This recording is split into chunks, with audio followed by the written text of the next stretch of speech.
What's up, business buddies? Welcome back to our channel. In this video, I'm gonna explain another sequence when creating your new campaign, which is 3 emails.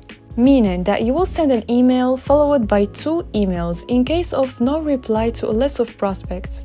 And these are the actions that will be applied. You can choose the name of your campaign if you want, it's optional. Next, you're gonna choose the list of your prospects. You can either add all the prospects or select one of them from the list. Now you're gonna select the email accounts, type your email subject and message body. Now you're gonna choose the delay between the first email and the second email. Next step is for the second email. You're gonna choose your email accounts, type your email subject and message body. Next, you're gonna choose the delay between the second email and the third email. The final step is for the third email. You're gonna choose the email accounts, type your email subject and the message body. Click on next and here you go, your campaign is created.